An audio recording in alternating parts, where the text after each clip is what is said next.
I'm 24 weeks today, and I'm very, very excited about that. I obviously want her to keep growing inside of me for quite a while still, but I'm excited to be at the point where if something were to happen and they couldn't stop my labor, that they would be able to try and save her, and she would at least have a shot. But she definitely needs to stay in for quite a while now. I didn't make a video last week. Things were just crazy. We were busy, and part of the time we were out of town, and I just was never able to do it. But I have so much stuff that has happened. Starting with last week, I started going to the chiropractor. My sciatic nerve is pinched, so I've been having some pain. I actually woke up this morning, and now my hips are kind of hurting a little bit, but the chiropractor is helping. So I started doing that last Friday. Yesterday was Friday, but the Friday before that. So I started doing that. We got her bedding back from the girls that made it for us. Here is what it looks like. I'll show a picture so you can see the whole thing, but this is what the fabric together looks like. And I'll show a picture so you can see the whole pattern, but basically that's it. I'm very excited to have that. Also, another exciting thing is that we're actually going to be moving out of our apartment very, very soon. Actually, 2 weeks from today, we get to move out. Our lease is not up until the very start of May, but we found a rental house, so we'll be in a house, not another apartment, which really is really thankful and happy for. And the lady just wants to get someone in there because currently she's going to be paying a mortgage on a house that no one's in. So she's actually going to, for the 2 months that we're going to be living there, that we're also paying a rent in this apartment, she is drastically reducing the rent. Basically, we'll be just paying her mortgage, which is under $500 a month. So that's really exciting. We were planning on paying double rent for April, so now, because she's not making us pay the full amount for April, it's pretty much the same cost to us. It's just that we get to move in at the start of March, actually like February 26th or something, instead of waiting until April. So very, very excited to move in a month early. It's 2 bedrooms and an office and has a fenced-in backyard. So very, very happy about that. Then I had some excitement this week. On Wednesday, I was really, really tired. And just, for some reason, exhausted, but fine. Thursday, I actually felt fine, but the last couple weeks I've kind of had these episodes where, I think I mentioned before, where I felt like I was going to pass out and stuff, but I've also had these episodes where I felt like my heart was starting to beat really fast. But I thought maybe I was just kind of making it up, or it really wasn't as drastic as what I thought it was. Well, on Thursday, on our lunch break, we went to Publix and had to get some stuff. And while we were there, I was like, oh, well, I'll check my blood pressure and pulse.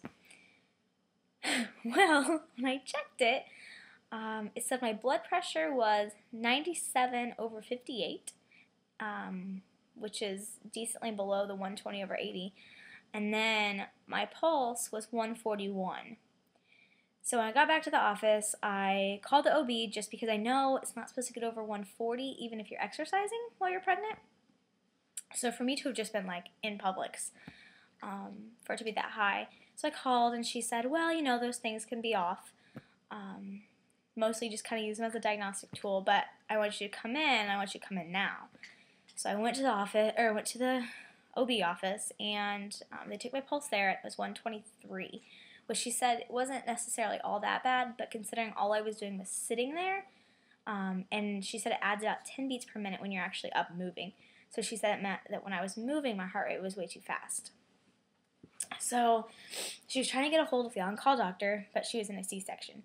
So I sat there for about an hour waiting to see if the doctor was going to say, it's okay, send her home, she'll be fine, or if the doctor wanted to see me. They checked my blood sugars, they pricked my finger and did that, and my blood sugar was fine, which is good, but my pulse was just high. So finally, the on-call doctor got down to C-section and all of that, and she called and said she did want to see me and to send me over to labor and delivery. which sounds a little bit scarier than what it is. I mean, it's still scary, but if you're over 20 weeks, they send you to labor and delivery instead of the ER. So I went back and at this point I still didn't realize how serious it was. Actually, I went back and picked up my husband at work because he hadn't went with me, and we only have one vehicle. So since we work at the same place. So I went and picked him back up and then went, and when I got there, they were all expecting me.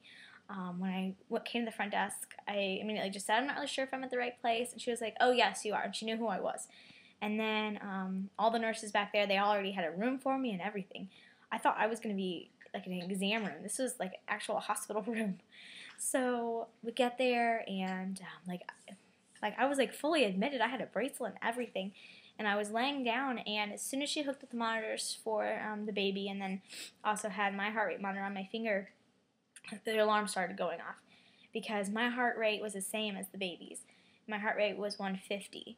So it was setting off alarms saying that my heart rate, because my heart rate shouldn't be the same as the baby's, because obviously the baby is supposed to be much higher than mine. So at some points, like, it was the same as hers. And all I was doing was laying there. So they were a little concerned. After a while, it finally went down a little bit, and then they did an EKG on me, which showed that I had my heartbeat rhythm was fine, and my heart rate did go down to like 112 during the EKG. So everything was fine. They ended up releasing me after about an hour and a half. They don't know why I had that the episode, and that it's probably been happening. I just didn't realize it was really happening. And then I have to go see a cardiologist this week. He's going to give me a heart rate monitor, and I'll have to do that this week. My only, at least I know, and I'm supposed to kind of keep track of it and stuff, but my hope is that at my regular 4-week doctor appointment this Friday that the doctor doesn't tell me that I can't fly back up north in March when I was going to fly it for my shower. So I'll be talking to him, the cardiologist. My only reason why he would tell me I can't fly is if my heart rate goes really high while I'm in the air. Then there's nothing I can really do about it. They'd have to like land the plane or something if I really was that, if it was that serious. So I don't know if he'll let me or not. Hopefully he does. But so other than that, I'm good. It was just a little, so I have to take it easy, not let my heart rate get too high, drink lots of water, and hopefully I'm not back in labor and delivery for, at least 3 more months. She needs to stay in there for a little while, but other than that, I'm good, and I think that is it, and I'll be back next Friday to update, and we'll be only a week away from moving. So happy about that. Anyway. And I'll insert a belly picture in here too. And if there's any other pictures that I meant to show, I'll insert that as well. Alright, see you next week.